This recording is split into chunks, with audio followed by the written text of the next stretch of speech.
Thank you to our show sponsors, RealAg on the Weekend, The Wheat School, and ADAMA Canada. While other sources of innovation run dry, ADAMA is here to deliver, leveraging the world's largest library of actives to provide innovative crop protection solutions to your greatest challenges. We're all in on you. Talk to your ADAMA sales rep today.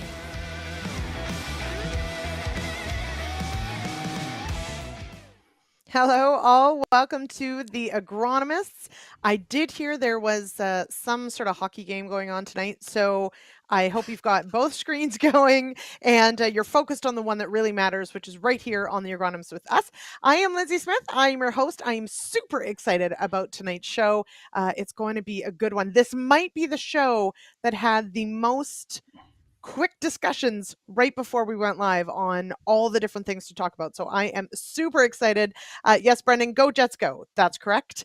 And we've got Janet's here, Warren's in, Gord, Ray, Jason, of course, from cool and cloudy Manitoba. We are absolutely going to be talking weather, but everything about wonderful wheat. Okay, so quick reminder, if you do collect those CEU credits, head on over to realagriculture.com/agronomist tomorrow morning. Let us know you watched the episode and get those credits. And without further ado, let me bring in my esteemed guests. Yes, it's Peter Pete Johnson of Real Agriculture and Phil Needham of Needham Ag Technologies. Welcome here. Thanks, Lyndsey. Yep, thanks very much, Lyndsey. It's going to be a great night, baby. Woo! Yes, and so producer Jay is on. Kara Oosterhuis is writing this up as we go. So many questions have come in ahead of time. I am glad to say that a few people did admit they would not be watching live. Again, priorities, but they're going to watch tomorrow. So they did. This might be the episode I got the most questions sent ahead of time. I'm going to say it's because of the topic and the guests, not the hockey, but we'll see. All right. So Phil, let's start with you. You did share in the guest chat, of course, that it was chilly where you are. So where are you based and what does the wheat crop look like where you are? So I'm in northwest Kentucky, and this morning it got down to 27.8 Fahrenheit, which is converting over to metric, I believe, negative 2.3 Celsius. So, Yikes. and that's 2 days in a row. So it was unusually cool Sunday morning, and again unusually cool this morning, Monday. So we're pretty concerned about it now. On the good side, a lot of the cornfields around are emerging. They're at 1 to 2 leaf stage, and we didn't see any damage to the corn. So we're optimistic that the wheat's going to be okay. But perhaps 8 or 10 years ago, we had similar temperatures in the wheat at a similar stage, which was between boot and early heading. And we had blank heads in some of the low areas. So there's definitely some concerns, but we're hoping we're okay. So, okay, so I want to dig into that. Pete, our wheat crop is somewhat behind that, let's say. Up here, I'd say we're quite a bit behind that. At the earlier stage, how cool can wheat get and be fine? Obviously, in boot or early head is a little scary. Yeah, absolutely. And it's really interesting, Phil, because we have 3 nights now here in Ontario, and depends on where you're at in Ontario. But the next 3 nights, tonight, Tuesday night, Wednesday night, are all forecast quite cool.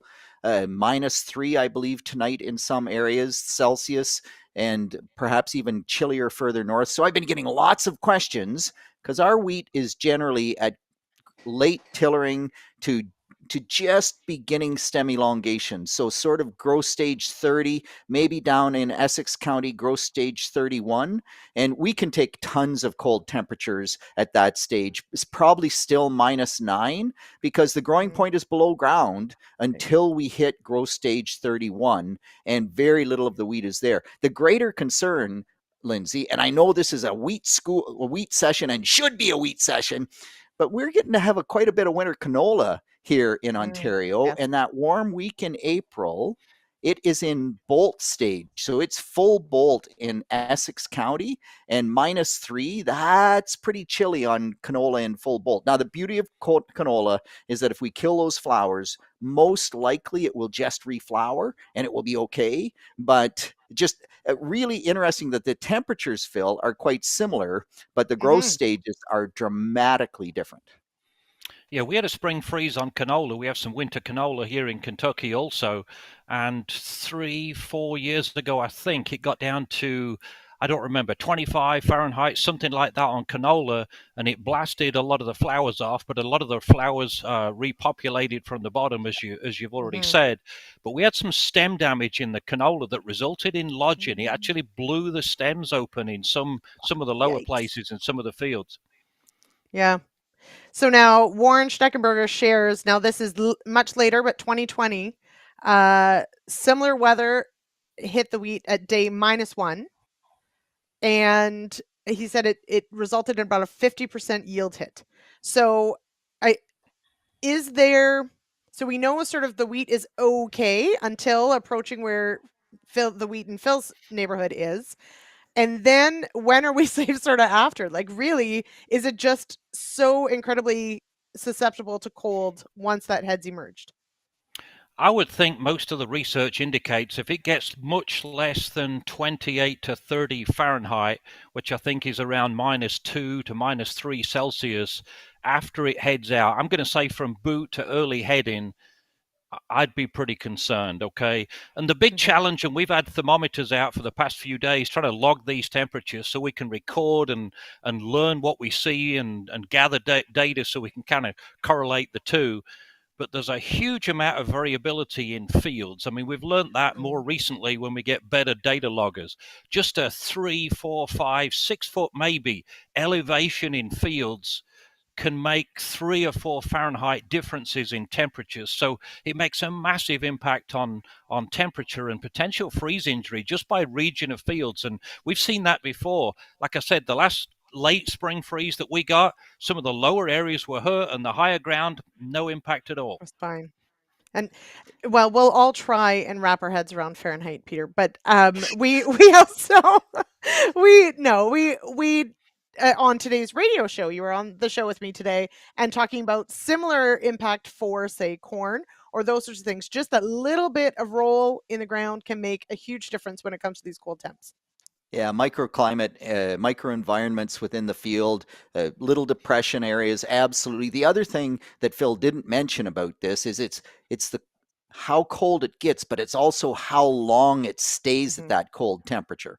So if it dips down to -2 and it only stays there for half an hour, then even at Phil's stage, the wheat probably is okay.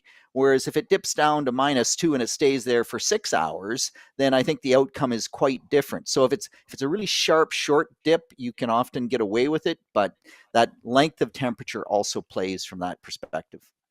And Hmm. it was below freezing from I think 3:45 a.m. through about 7 a.m. this morning, but that was below freezing, just below freezing. Another indicator I've learned to use is there any ice at all on water? Now, Mm. there's some Yeah. other factors, how soil warm was the water, how warm was the soil, some radiant energy leaking up from the soil surface. But normally, earlier in the spring, if you see a quarter of an inch or a half inch of ice on top of water when the wheat is Eesh. at 31, 32, you'd be pretty sure you're going to get some injury. Okay, so that's another reference that we use. It's a totally unscientific one, but we found it to be a good one. Okay. It's Well, again, somewhat scientific. I'm well, sure sure. we could build something around it. No, the depth of ice is going to show you how long it stayed at those cold Yeah. temperatures. And so, Right. anyway, exactly. Okay, so we have talked about growth stages, and this is important because that is one of the questions that came in.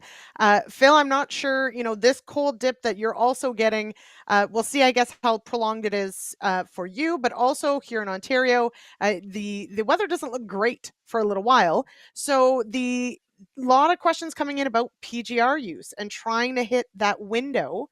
uh, Pete, how closely do we need to be watching this wheat crop to hit that right timing for a PGR? Well, certainly in our data, you can often apply with low night temperatures and you won't see significant phytotoxicity from that plant growth regulator. But you also won't always see as much efficacy out of that plant growth regulator as what you would expect. So sometimes with those cold temperatures, some products we don't get as much uptake. Other products we still get the uptake, and if you have a sensitive variety, we can see too much shortening, too much phytotoxicity. So at the stage that we're at, where we're sort of at the very beginning of that window for plant growth regulators, unless you're in a situation where you are convinced you need 2 plant growth regulators. I mean, if you have crazy high stem counts, you're on heavily manured field, you've already put on, your full shot of nitrogen and sulfur, and probably on the high end where, 135 or 150 or more nitrogen, then maybe you have to take that risk. But for a lot of growers, I would say just when it's below 0 at night, if you can wait 2 or 3 days, if you're not getting towards the end of that window, then my advice is to wait. Okay. And Phil? I think it depends a little bit on which growth regulator we're using. I feel a lot better using chlormaquat chloride when it's cooler compared to Modus or Palisade. It's the same product, just depends on which country you're in, how it's marketed.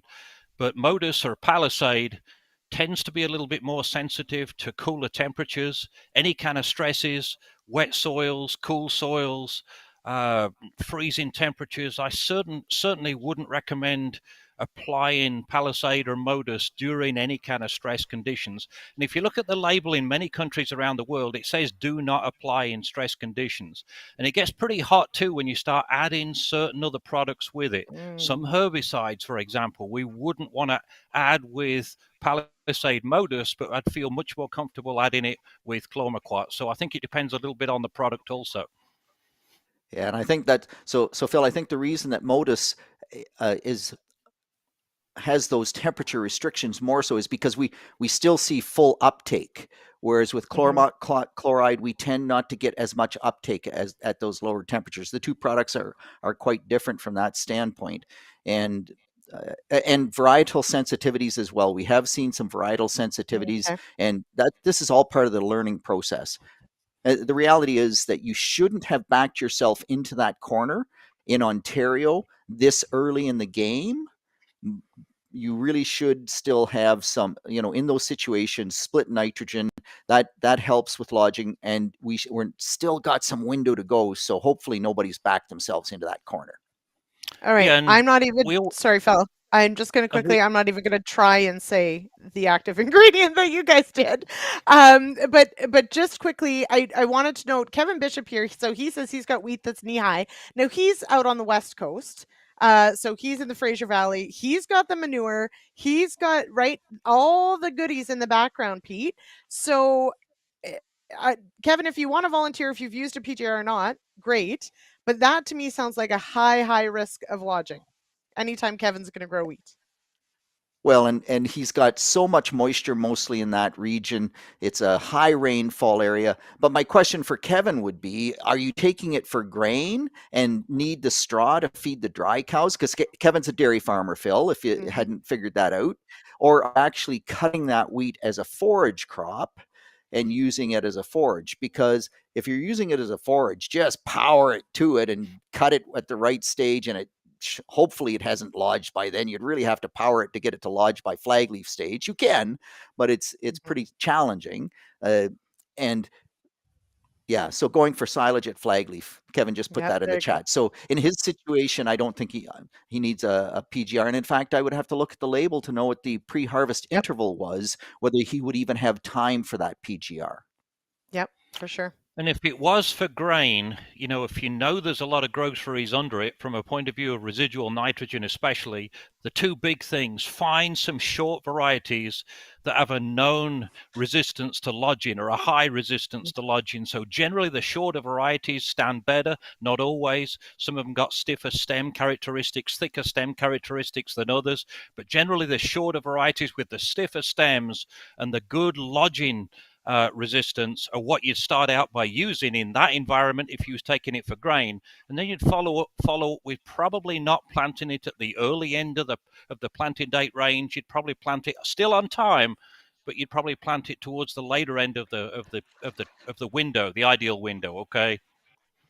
Warren says, so that's next week, I guess, for Kevin. We'll be likely. Yeah. I don't know if it'd be that early, but I would assume it's coming up here quickly. And Brendan wants to know that the weather, where does the weather look good? Maybe that's where it looks good. So we'll see. But okay.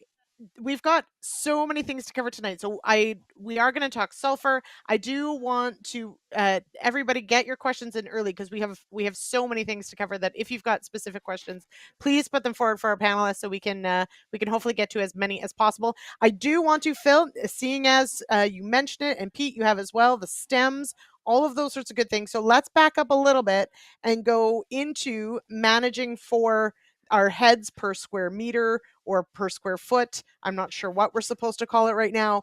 But we do have some visuals of some just incredible looking stands. And so I've got some questions about how we manage this. So Peter, maybe I'll start with you.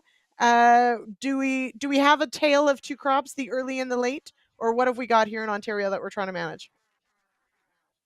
So I think every year, and probably in every region, we always have a tale of two crops because you can't even predict the fall weather. So sometimes you think you planted right on time, right in the right window, and then you get an open fall and you have crazy growth. We go back to 2021. That's what happened. It was still growing on Christmas Day, for crying out loud, and we just even wheat not planted early had lots of tillers. And then we always get those soybean fields where we plant in late October, early November, sometimes even to late November or December, and there's always those two crops, and there's probably a crop in the middle as well. And so yeah, that's why we do stem counts, why we need to do stem counts and change our management based on those stem counts. So Phil, I don't know, maybe you want to go to the first slide of yours. I think that'd be a pretty good place to start discussing this. Sure.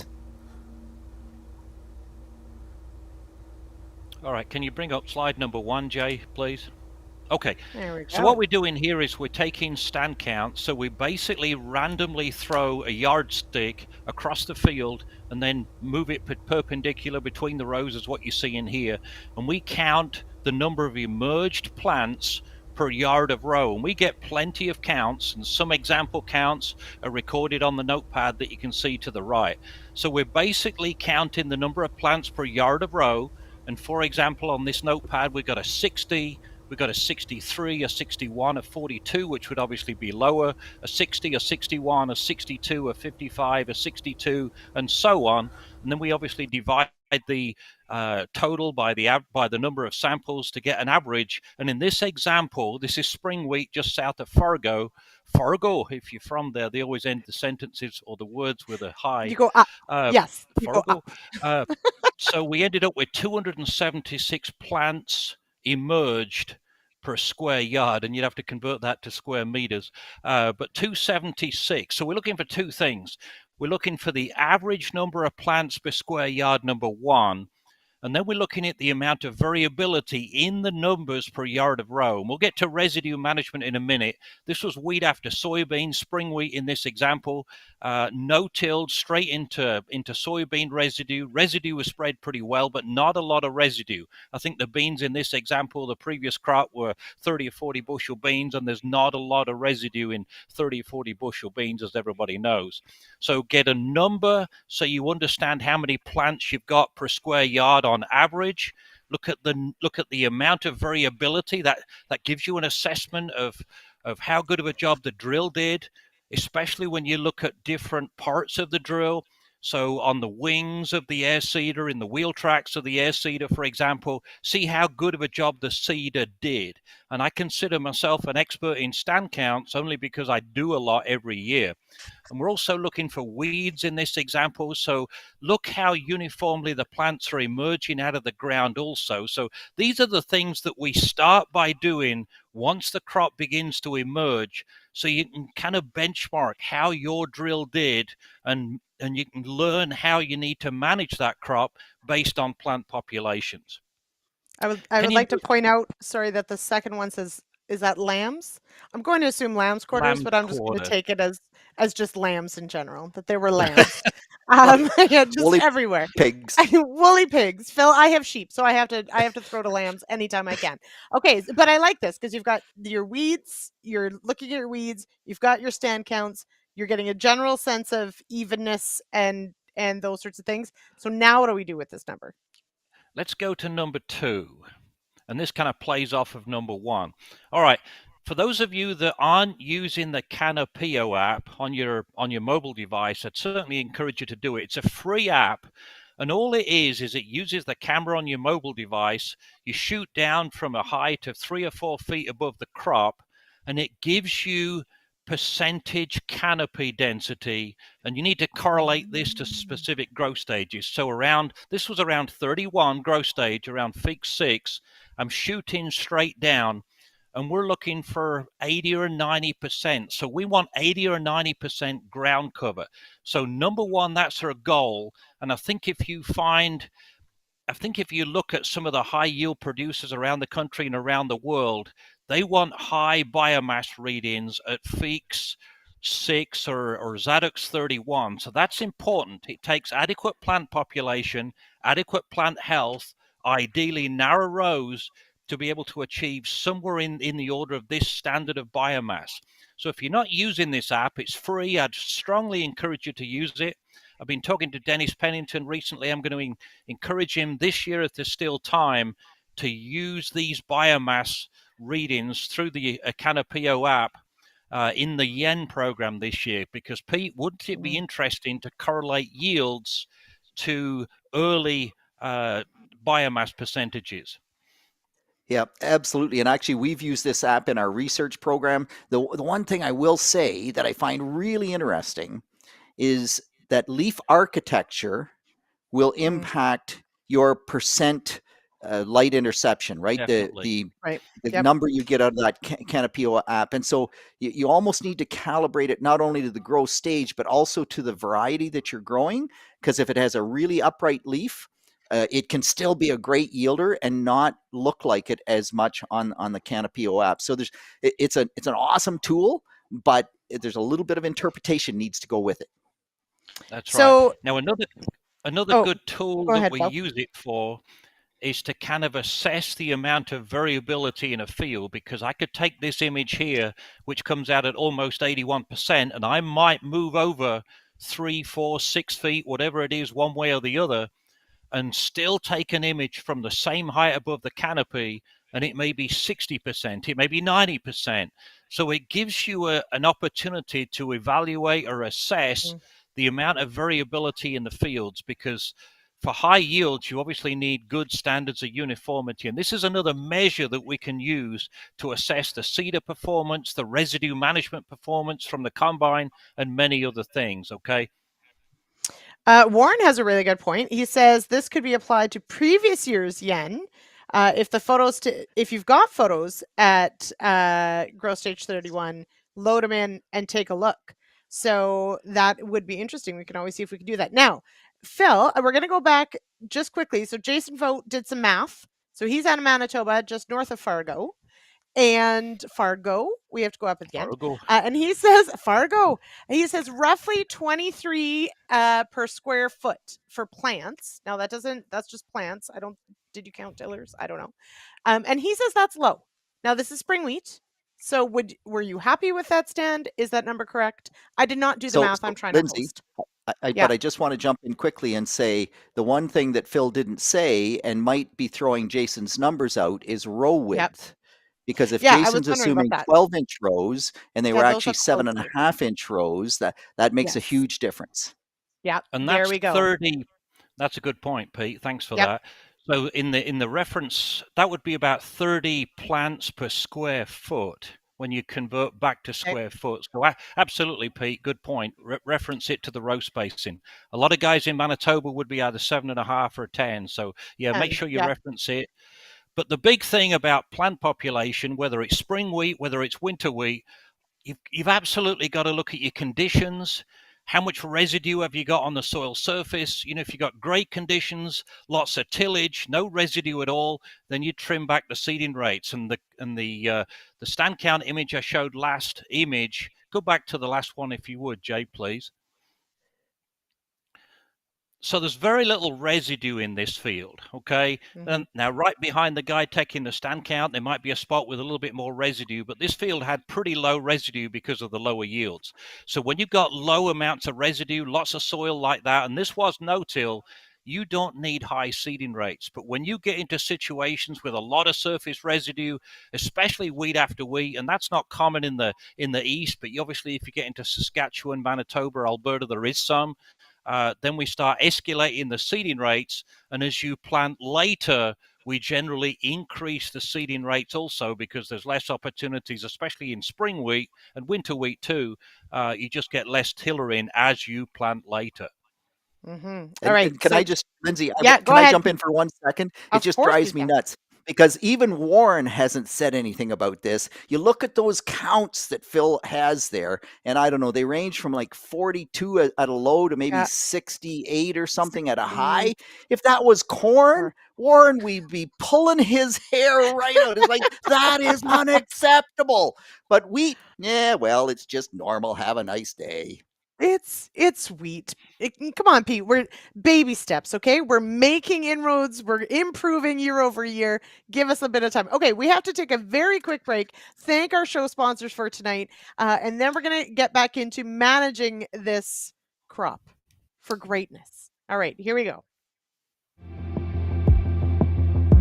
Our sponsors for the Agronomists are ADAMA Canada, RealAg on the Weekend, and the Wheat School. From variety advancements, protein and yield management, precision farming, and on to marketing, Real Agriculture's Wheat School is a video series that tackles every facet of the wheat growing season in an engaging and informative format. The Wheat School is made possible by support from Syngenta Canada, C&M Seeds, and the Alberta Wheat Commission. Find out more at wheatschool.com.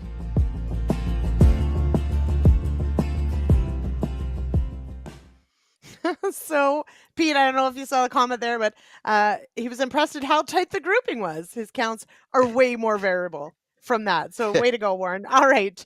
Oh, my goodness. Jason, I'm not reading that out loud. Okay. So, here's a good question from Kyler, and I like this one. How do stand counts change when going from solid seeded wheat versus on 15-inch rows? Goodness, we were talking 7.5 and 10 and 12. Now we're on 15.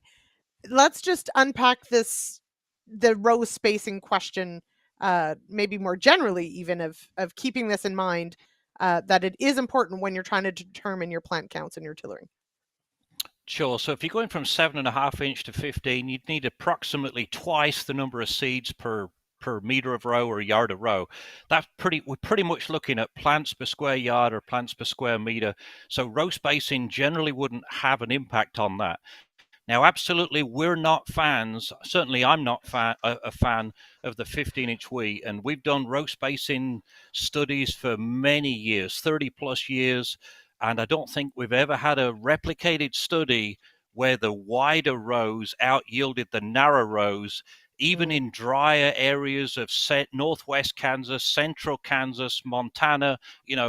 The narrow rows always are equal or better, even in the drier environment. So my recommendation, do some trials, maybe plant half a field in 7.5s, maybe split the middles on your 15-inch planter if that's what you've got.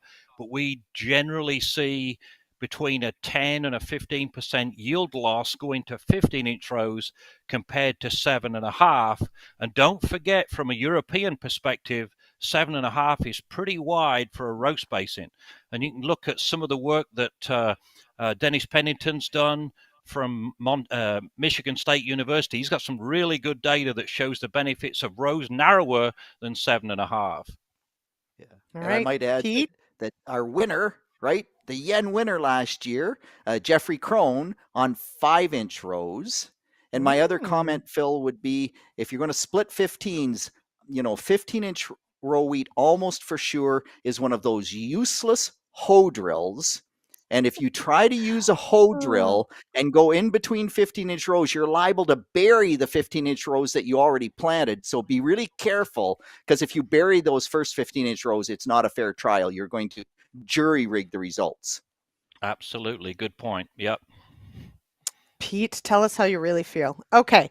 Yeah, so certainly, as mentioned, and there's a couple comments here about residue. And so what is left behind? And I am so glad, Phil, that when you point out that that spring wheat field had a soybean crop, probably maybe 30, 40 bushels, not a lot of residue left. And I'm going to guess they didn't do a lot to that field. So please, everyone, if you have soybean residue, there's not a lot to begin with. So calm down. Okay. But let's back that up when we are talking winter wheat, but yes, also with spring wheat. The job we do at harvest with the previous crop will impact the wheat crop for the rest of the season. So, Pete and Phil, I know you're both passionate about this, but Phil, I'll start with you. What what sins do we see in the wheat crop when we haven't managed our residue properly? So, Jason, can you show image number 3, please?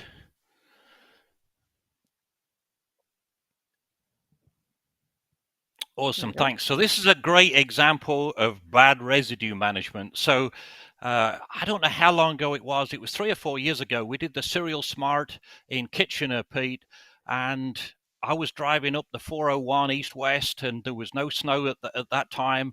And I think just about every field between Detroit and Kitchener had streaks. They may not have been this bad, but it was a reference, at least to discuss at grower meetings like the Cereal Smart event, how much improvements are often required by many farmers when it comes to residue management. So this was a 9870 deer with a 35-foot platform.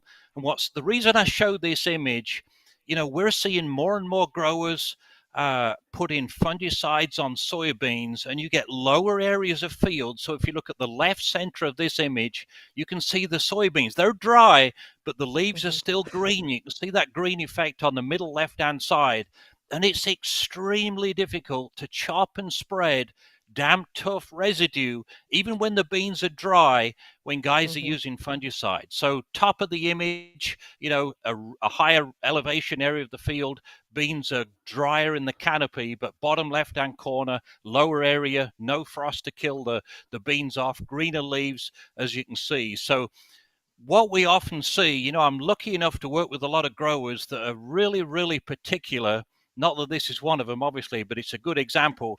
But I've got growers that will spend upwards of an hour stopping the combine, raising a tailboard, speeding up the spinners, changing the fans on a tailboard, whatever we can do to try and improve the residue pattern or the residue management to try and avoid these tiger stripes, because most combine choppers will do a better job chopping and spreading than what we see here. Now, when growers start going out to 40-foot heads or 45s, maybe even 50s, then they have problems. So there's definitely been a lot of advances at the back of the combine, but it seems like the advances at the back of the combine haven't matched the wider heads that some of these combines are having clamped on the front. So this is really a challenge, okay? If you're going to plant winter wheat or spring wheat into a striped field that looks like this, you're going to have a lot of challenges. Pete, what do we do about it? If we're to Phil's point, you're right. We don't have as much tech on the back end or the patience to try an hour to get it right. So a lot of times this is the field that we have, or maybe not quite this bad. So how do we manage it when we know we maybe haven't done a perfect job with residue management ahead of the wheat crop? Lyndsey, it's almost impossible. And Phil talks about growers stopping and spending an hour. I have growers that are really try hard, but the way that residue spreads changes from 11 o'clock in the morning till 4 in the afternoon because the crop is drying out. And so you almost always have to be managing for that. If you could, you would use a stripper head, because if you use a stripper head, you leave all that residue in place. I'm not sure a stripper head works very well on soybeans, so that probably isn't a possibility. But my comment has always been, there should be a law that you cannot have a header that is wider than the straw chopper can spread the residue. And by the way, my 9500 John Deere combine, I know, state of the art, baby, with The my upgrade. 20 The Oh yeah, upgrade. the upgrade, 100%, Yeah. with a 22-foot wide head, and I can spread 18 feet wide really well, but that last 4 feet is a brute. So I am not without guilt in this area. And one of the members here in the group suggested harrowing. My suggestion is, spend the money on the better choppers, then you won't have to harrow at all. I mean, I've had growers that resisted buying the extra chopper options, which might have cost $10,000 on top of a combine box only that cost $500,000 or $600,000, and they may keep the combine 4, 5, 6 years, 3 years, whatever it is. The cost per year of a better chopper is relatively cheap, and guys will spend $200,000 in Western Canada or maybe North Dakota on a harrow, but they don't spend the money on a better chopper. So my suggestion is, yes, as we've discussed, get the better chopper options. Almost every manufacturer out there has better chopper options. A lot of manufacturers don't sell many of them. We can get into this if we need to, but the majority of the high-end choppers are not purchased by farmers because of the $10,000 price tag, which again is pretty minimal relative to the cost of the combine. And I'll also And point out you have to have someone to run the harrows.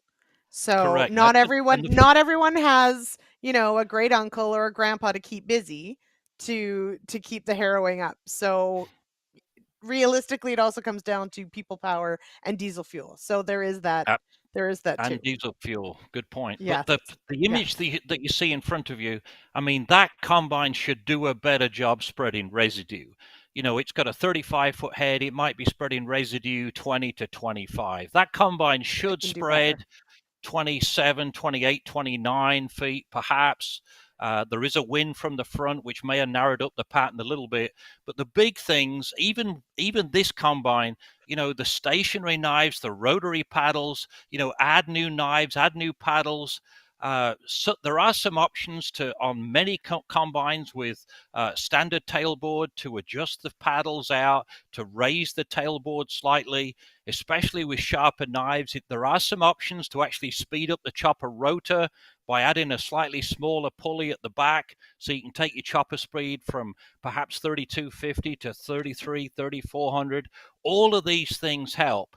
But the bottom line is there are choppers from, I think, every manufacturer on the market that will do a better job. They generally consist of the large diameter spinning disc tailboards, and they generally do much better. And they generally tend to eliminate those little clumps of residue that you sometimes see on the soil surface when you're using just a steel paddled fin tailboard. Yeah. And so, Lyndsey, I'll just jump in quickly because I think we've got so much more to cover. We I got know to move we're on. running out of time. Yeah, but I mean, the harrow, will it help? Yes, but it still doesn't spread it out perfectly uniformly. Is there a tillage tool? Man, we tried everything. You can bury it so that it doesn't maybe cause a problem seeding, but you still don't get it to spread out. And there's lots of potash in that residue. And so now we're starting to change the potash return across that profile. I also see that Janet suggests spreading manure in between. Well, number one, do you have manure? And number two, now we've got a difference in terms of the nitrogen that the next crop is going to, like, the best and easiest answer is spread the residue well. And yes, Horse Lake Ranch says depends on the wind. We really need the latest technology that will adjust. It will measure the wind on the go, and it adjusts for that wind. In a gale force wind, it's pretty tough to throw it into the wind. But regardless, there's lots of technology, and that's the best answer. All right, I like it. Okay, we do have to keep this moving because we do have like a hard stop at 9:15, so there's not much we can do about that one. Okay, and we are going to talk sulfur, of course, but before that, Peter, before we went live tonight, we did have several emails come in with a couple topics that we definitely wanted to cover. PJRs was one of them. The other is with a stand, a really great stand, which we are seeing some in Ontario, with the potential to have, I'm going to round up to a cajillion heads per square foot. Can we can we manage that to its full potential? Because this is a lot of what the yen is looking at. But when we look at how many heads per square foot, is that the number we should be looking at? And how do we manage? How do we keep those tillers alive and making a head? So I think that's a great question. I think it's quite clear, and Phil's already mentioned it. Big wheat yields need big biomass. And that's because the wheat grain is a percentage of the total biomass. So you can't get big grain yields if you don't have big biomass yields. But the reality about that is if you have a gazillion heads per square foot, per square yard, per square meter, some of them are going to drop off. We only have so much sunlight energy. We only have so much water. The plants can only support so many heads per square meter. And the big question becomes, when you have those super high numbers and we're at this early stage, can you manage to support as many of those heads as you would like to? Well, the answer is sure you can, but you're actually not wise to try to keep them all, because if you keep that many heads, then it's almost impossible rather to keep it standing, and you lose a bushel per acre per day, give or take, for every day that wheat lodges prior to maturity. So you're almost better to manage to let some of those tillers drop off so that we can get better standability and get good head fill in the 120 heads per square foot, 100 per square foot, 110. Like, I'm not sure how big that number can be, but man, I'm pretty convinced if it's over 120, it's just flat wheat, and that's with 2 PGRs and everything else you can do. So I think I'd answer that by saying, high wheat yields are all about grains per square meter or grains per hectare, grains per acre, grains per square foot, however way you want to quantify it. I had the opportunity a few years back to visit Mike Solari. He held the world record in South Island of New Zealand. Gore was the town. And New Zealand is very similar to England in the principle. It's somewhat what I call the Goldilocks kind of climate. It's surrounded by water. It moderates temperatures. You don't get the extremes. So there's a lot of factors associated with high wheat yields. I think his highest wheat yield recorded by Guinness on a field, not a test plot, 3-acre, 10-acre plot. It was a field. I think was 232 bushels per acre average on a field. And then Mr. Watson beat his record. And then more recently, it's been beaten in England. But every grower that you visit that's in a world record contest event talks about grains per acre or grains per hectare. And when I visited Mr. Mike Solari 6-7 years ago, when I think it was, he had some heads left over from his contest fields, and we carefully dissected the heads. And one of the we believe to be a main stem head, because it was significantly larger than the other ones, I think it had 72 or 75 grains per head. Mm. Then there was a smaller one, and I think the smaller one had maybe 50 grains per head. And these were just random heads he'd picked. He'd not picked the best ones. But if we're talking about 60 grains per head, you don't need nearly as many heads as you do if you're in Kentucky or Ohio or Ontario, when you're averaging 29 or 34 or 35 grains per head. So we need to think about grains per acre or per square foot, because that's a big indicator. So I get kind of nervous when people start talking about 1,000 heads per square yard. And there were some numbers that came out of yen last year. But I don't think anybody actually counted their heads in yen last year. I think they were digitally analyzed, and they ran some numbers to say, hey, I think you had that many. Now, this year, I'm pretty sure Dennis Pennington, he did. He included a yardstick in the box for the yen growers. So this year, all of the growers will be counting the number of heads per square yard or per meter to actually quantify that, so we can use that as a benchmark in the yen program this year. But you get much above 600 or 700 heads per square yard with most varieties that we have access to, you're probably going to have lodging problems. Now, you might be able to manage that with shorter varieties, ideally. PGRs, that would help, but I get really nervous with most varieties if you get much denser than that, okay? Pete, all I can see is your winter project of dissecting wheat heads. Phil's Well, got I've a new already done it. idea. No, I've already. you're gonna make everyone in the end do it. So Warren, Oh, get ready. You're all gonna have to count kernels. It's fascinating though to think there's that much variation within a species, right? That you could have 70 some kernels or a more average 29 or 30. Okay, so Pete, uh, to Phil's point, yes, heads per square meter or whatever is important, but we have to fill those heads. We have to actually make sure it pollinates, make sure it fills. The grain fill period, of course, is going to be key in what our final yields are going to be, and all of that takes nutrients. So I want to switch gears while we still have a bit of time. We're going to have a very quick shout out to our last show sponsor, and then I want to talk nutrients, specifically sulfur, but a little bit of N. But first, the last word from our sponsor. Our sponsors tonight are ADAMA Canada, The Wheat School, and RealAg on the Weekend. In partnership with Raw Coal Radio, Real Agriculture is pleased to present RealAg on the Weekend with host Sean Haney. Listen live on Saturdays at 4 p.m. on 650 CKOM Saskatoon and 980 CGME Regina for a 1-hour agriculture-focused radio show. Can't listen at 4? The show is also available at realagriculture.com, on our podcast feeds, and on cgme.com and ckom.com as a podcast download.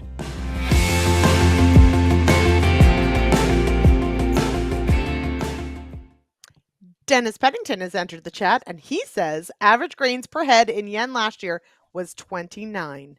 The man has answers. Hello, Dennis. Thanks for joining us. I also want to go ahead, Pete. No, that's one of the differences between New Zealand or the UK and the varieties we have here in North America. The fertility in the head is typically much higher in those high yield areas than what we have here. And we actually end up with higher head counts in Ontario than they typically do in the UK or in New Zealand, just because we need more heads to get the grains per square foot that Phil talked about. Kernels. Yeah. Okay. All right. I promise sulfur. Phil, you've got a couple video clips here for us. Set the scene before producer Jay lets them loose on the world. Could I get Jay to show me image number 9, please? That would be a good reference to at least introduce the topic. I feel like there needs to be like, ta-da, music. There we go. All right, so this is an interesting image starting out. So bottom right-hand corner shows the source. This image shows sulfate deposition in 1985, and it suggests, and you can convert this roughly to pounds per acre, but it suggests that most of the eastern US had in 1985 somewhere between 20 and 24 kilograms per hectare, approximately 20 to 25 pounds per acre of sulfate deposited. And just from a local perspective here in Kentucky, there were lots, maybe 5 coal-fired power plants within a 50-mile radius of my house that were using locally sourced coal that had a high sulfur content. And the one closest to me, 6, 7, 8 miles away, they blew that up. They demolished the tower about 3 or 4 months ago, really dramatically. I was there with a camera to film it. But they knocked it down, and a lot of the other ones around me have actually switched to natural gas, and any coal-fired plants around me are now sourcing coal from other areas like Montana with low sulfur content, or they're washing a lot of the coal after they broke it up to try and get rid of some of the sulfur in the coal. So the bottom line is there's a lot less sulfur dioxide emission out of the coal plants because they're being shut down essentially or switched to natural gas. And there's also a lot less sulfur in the diesel fuel. So the bottom line is sulfur emissions have dropped dramatically. Would you show the next image, number 10, please? So the last one was 1985. This one is 2018. So sulfur levels have gone from around, let's say, 20 to 25 pounds per acre to the green range here. And you can see the specific areas indicated by the numbers, but there's some 6 and there's some 7s. So there's been a dramatic reduction in sulfur dioxide emissions, sulfate emissions. and we're starting to see more and more sulfur deficiencies in all crops, especially wheat fields. All right. So now, Jay, if you can, Warren desperately wants to see a video, he says. And then I'll address what Jason.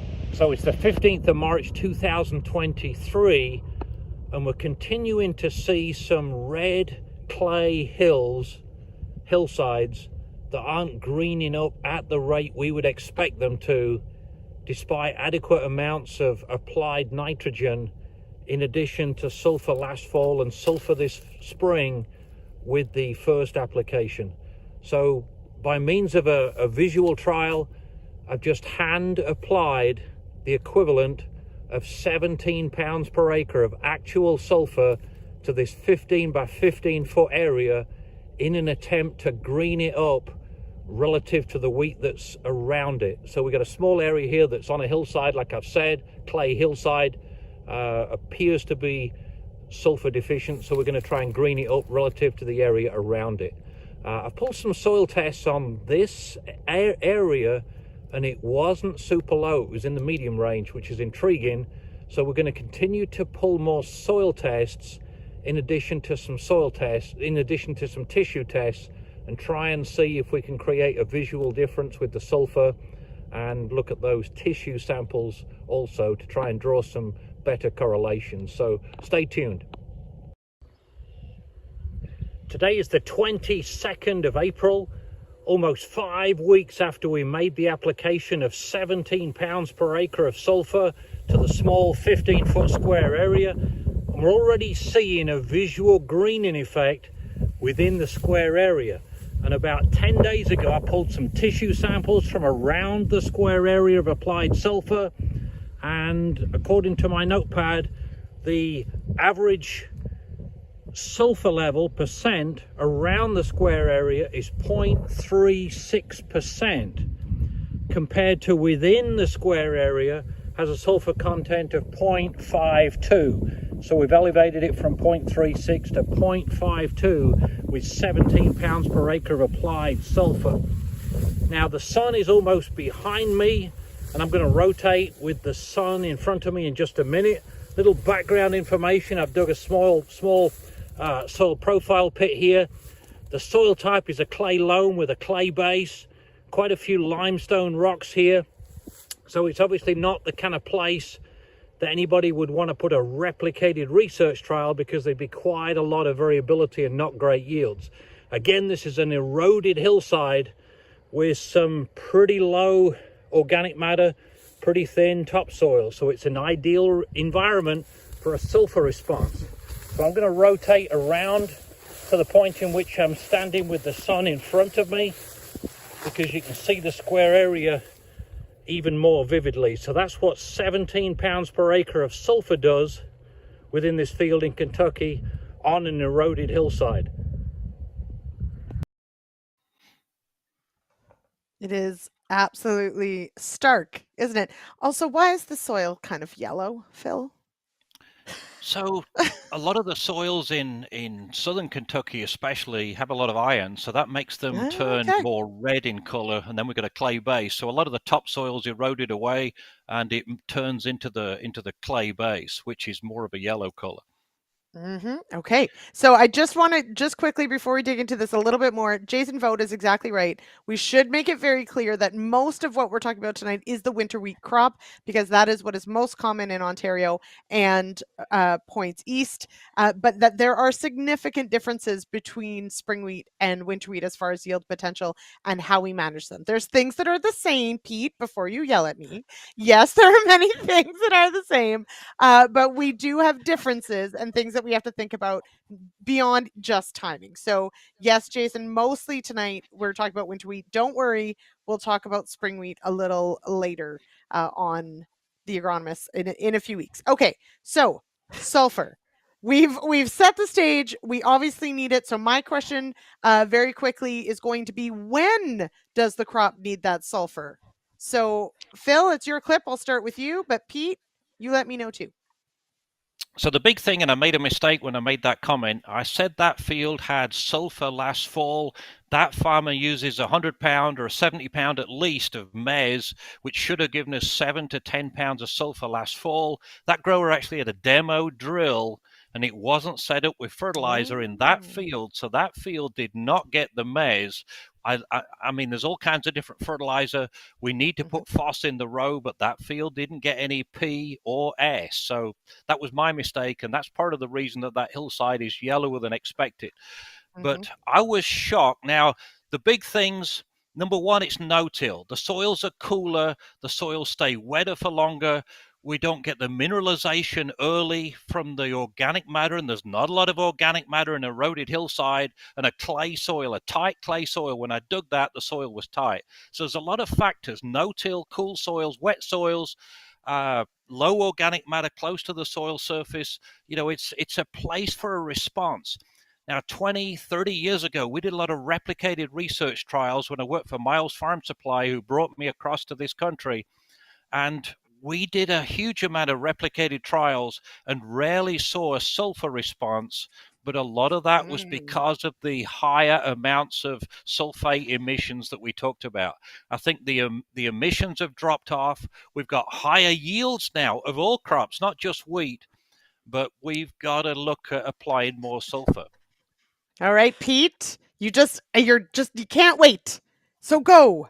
When do we need sulfur? How much do we need? So Jay, if you could pull up my slide 4, I think that will really help, and it'll maybe help Mark as well. And so we just finished a nutrient uptake and partitioning study, and we need to change these numbers around and make them actually by growing degree day accumulation. But basically, the first dot is the beginning of stem elongation. Then we have growth stage 32. We have flag leaf stage. We have anthesis, mid dough, like halfway through grain fill, and then maturity. And so in these trials, the average maximum uptake of sulfur was 12 pounds. And these fields were yielding 110, 120 bushel per acre winter wheat. So this uptake, and that's entire uptake, that's not removal, this is in the entire plant. So a couple of things that I think are really interesting about this. If you notice, 90% of the sulfur is in the wheat plant by anthesis. This is quite different than the corn crop. Corn takes up 45% of its sulfur after anthesis. Wheat takes up 10%. So we really need that early sulfur in order to support that growth. And that's what Phil showed, you know, that early growth. We didn't have the sulfur. I have slides that I can show that are exactly the same thing. If you are sulfur deficient, you go out there, you put that little test strip in, you get a rainfall to incorporate that. You will see that wheat green up in 3 days, 5 days. That change in color is massive and quick. But when you look at yes, pardon me, okay. yeah, no, that's right. Not elemental. Yeah, that's right. So the other question that was in that Mark asked was elemental or sulfate. Elemental, the plant cannot pick up, and elemental, we need 15 degree soil temperatures to change elemental to the sulfate form. That's sort of where the bacteria really gets active and changes it quickly. And we need fine particle size. So it gets pretty technical, but you want sulfur rather, you want it in the spring, and that's the easiest and best way to make sure that you get enough sulfur. But when I look at these numbers, you know, here in Ontario, the most aggressive growers are kind of 30 pounds of sulfur. Man, even if I only get 50% uptake, which is a pretty low number, 50% sulfur use efficiency of what I apply, if I'm at 25 pounds, I'm going to fully supply that. And if you go down the road, well, what about hard wheat? There's 5 varieties in this trial. 2 of them were hard wheat varieties, and there was very little difference. I was surprised at this, but there was very little difference in the sulfur uptake between the hard wheat and the soft wheat varieties in that trial. So maximum, I think, is kind of 20 pound per acre. You shouldn't really need more than 20 pounds per acre. Maybe in extreme situations. But Phil mentioned, the other thing I'll quickly add, because I know we're out of time, Lyndsey, but Phil mentioned the heavy clay soils, wet, no-till, all those things. The other place you will see sulfur deficiency, and watch for it even, I think, even more than on the clays, is on low organic matter sands, because Right. the sands just don't retain that sulfur. There's not much organic matter, and that's where we see the biggest response. That's right too. Yeah. So what I find fascinating about this, and you're right, we haven't talked about nitrogen yet. I know somebody's going to say it, but that's okay because, and I'll tell you why, because nitrogen is the one we always talk about and we focus so much on N, but realistically, there are other factors that are super important and sulfur is one of them. So there is a So Lyndsey, reason we were talking about, yes, can I just say that of if course, you power the nitrogen to the crop, you can induce the sulfur. sulfur deficiency. And Hmm. so you like, now that we don't have it from acid rain, dry deposition, if you short yourself on sulfur and power the nitrogen to it, because we've got a big wheat crop and by golly, we're going to get it there. Guess what? You'll just induce sulfur deficiency and you'll have less wheat, not more. Someone has said, please try to cover all topics rather than ending on time. So yes, I agree to a point, except for we actually do have like a timeout. So there is a reason we have to work to time, but there's also a show every Monday. So we just keep doing more things. Okay. So, sticking with the sulfur, I have two questions. Kyler has one as well, but one of my questions is, do I have to worry about a sulfur application injuring the wheat? In what instances would I have to worry about that? Pete, I'll start with you and then Phil. Yeah, so if a grower wants to use ammonium thiosulfate and with his herbicide or her herbicide, because we get this question sometimes, gosh, two things. First, Mike Cobra would say herbicides do not mix with ammonium thiosulfate very well at all. And so that's a challenge. And number two, if you apply ammonium thiosulfate with flat fan nozzles, the burn you get is just horrendous. And again, Joanna Fallings, Mike Cobra, Peter Sikkema, Dave Hooker, they've all done trials on this. And you can see up to 70% leaf burn. Like, it's just, oh my gosh. Lots of times you don't see much of a yield reduction and you think, well, then it's okay. I don't know, Phil, what you think, but I'm a real wheat grower. I do not want to see burnt leaf tissue on that wheat crop if I can avoid it at all. So can you damage the crop? The answer is yes, with a liquid sulfur source if you power too much on and apply it wrong. Mm-hmm. And what we try to do, we try to put some on in the fall. There's different products such as maize we've already mentioned. If you can put your phos in the row with some sulfur, that's a good start. And then we'll obviously try and split the nitrogen in the spring, assuming it's winter wheat. We'll try and put maybe 5 pounds of actual sulfate sulfur on, preferably with the first application, and then maybe another 5 with the second application. So we're hoping to put on 10, 15, preferably pounds per acre. Now, if you're spreading dry ammonium sulfate, that's obviously all in the sulfate form. If you're using ATS or ammonium thiosulfate, about only half of that is in the sulfate form. The other half is in elemental. So keep these in mind, because the elemental obviously has to be oxidized and broken down to become available to the crop. So I feel like there's some people out there probably need to grasp that, okay? Mm-hmm. I've always been told, and I always try and think about elemental is for the long term. It's sort of that it's an investment in the long term, but the sulfate is what your crop needs right away. So that's how I remember to sort of think about those sorts of things. Quickly, Peter, and you can tell me I'm wrong. That's cool. Do you still aim for an 8-to-1 nitrogen ratio on sulfur? Is there a magical ratio, or does it depend? So I'm not a ratio person. I'm basically, we don't want a deficiency. We want to make sure we have enough there. If you're on a sand soil with no sulfur supplying capability, I think you need to apply more sulfur. And so maybe then you go to an 8-to-1 ratio. There's some growers out there now thinking they have to go to a 5-to-1 ratio. And I just go like, my gosh, what data supports that? But if I have good organic matter, good manure in the history, those kind of things, then I'm probably going to go to a 12-to-1. Like, I'm not actually a ratio person. I'm going to just say, if I have good supplying capacity in the soil, then 10 pounds of sulfur as sulfate is lots. I maybe don't even need 10, but 10 is certainly lots. If I'm on that poor soil that doesn't supply much sulfur, I'll go to 20 pounds of sulfur, particularly if I want high wheat yields. and then kind of that 24, 25 pound per acre max. I'm just not a ratio person, because I think if you just look at the ratio, you ignore what the soil can bring, and I think that's just wrong.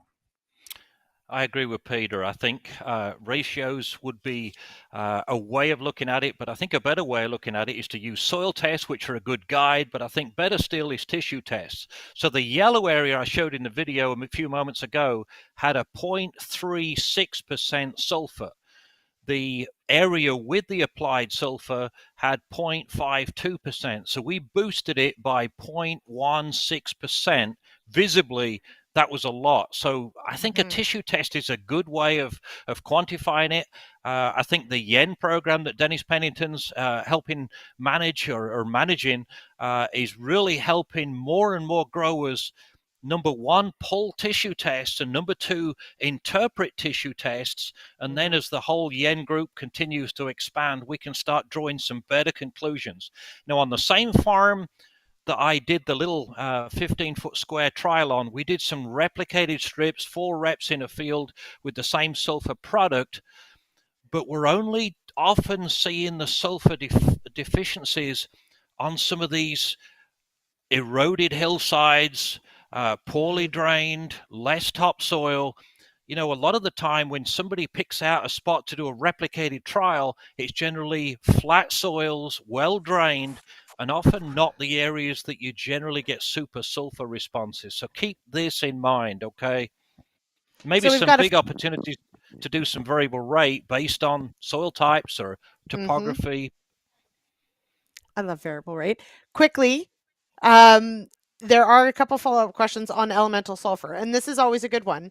Is we do know that, of course, that elemental sulfur will convert to sulfate. Assuming it's 15 degrees, we've got nice warm soil, good microbial activity. How much can we depend on? How long does it take to actually get that sulfate? Do we know? Yeah, so the answer is, what's the particle size? So if you look at ammonium thiosulfate, because it's liquid, it's very small particles, and so there's lots of bacteria that can get, and it's thiobacillus is the bacterium that really we're looking at to drive that process. But if there's lots of surface area, lots of that thiobacillus can get to that one molecule of elemental sulfur and convert it into sulfate. If you're looking at Tiger 90, where you have pellets of sulfur, well, now they just can't access as much of that sulfur, so it takes longer for them to be able to actually convert that into the sulfate form. So again, Lyndsey, there's not just one answer, but with ammonium thiosulfate, because the particle size is so small, we get to 15-degree soil temperatures, it's going to convert relatively rapidly. And by the way, elemental is for the long term, but if you think about when the demand is, so soybeans demand is late, so we've got a lot more time for those bugs to work on that, even if the particle size isn't right. So the need for sulfate on soybeans much lower than wheat, where we have the demand early, right? And corn is sort of in the middle. So those are other things you have to keep in mind on sulfur. And I think it depends a little bit on the rainfall, the moisture available to that crop to dissolve the sulfur or any nutrients into the soil solution. If you're in Saskatoon and it's bone dry, obviously it's going to take a long time. Ontario, 30 plus or minus inches of annual rainfall, it converts a lot faster too. So temperatures and rainfall are a big component of that answer too. Oh, that pesky rainfall. Most biology doesn't work without water, right? We need rain, we need moisture for the biology to work. Right. And just quickly, Janet wants to, this is a naturally occurring soil bacteria, right? That will break down that sulfur that exists everywhere it's in our soils. Yeah, thiobacillus is in all soils, and certainly at different levels depending on organic matter, but it's there, yes. Okay, we are going to get the old crook across the neck and get pulled across the screen, because I assume that's what happens when we officially run out of time. But this has been absolutely mind-blowing, and my head is very full, and we have so many more questions. We could absolutely do a whole other hour, so we will do this again if both of you are willing. Pete doesn't have much of a choice, Phil, but you could always say no. But I do appreciate your willingness to join, and thank you for the clips. Warren clarified he would like a clip of the tower being blown up, and so Doug also points out glad we didn't talk about winter kill. I guess everyone's good. We'll talk more, Doug, if you've got questions about winter kill. But Pete, what's the best thing to do? Put in spring wheat, right? No. Absolutely. Okay. Or barley. Yeah. No, But then actually it's feed. Then it's feed, yeah, everybody. it's feed. No, And that it's like feed. you have right. So there's so many. Lyndsey, we don't have time to go See? down that road. We don't have okay? time. We simply Okay. do not. Yeah. We do not. Thank you to our show sponsors, to RealAg on the Weekend, to the Wheat School, and to ADAMA Canada. And thank you, Phil Needham and Peter Johnson. And thank each of you in the comments. Thank you for joining me here. I know you could be anywhere else. So yes, Gord, we will have to do a part 2. Thank you, Phil. Thank you, Peter. Have a great night, everyone. Thanks, Lyndsey. Right. Thanks, Pete. Bye-bye.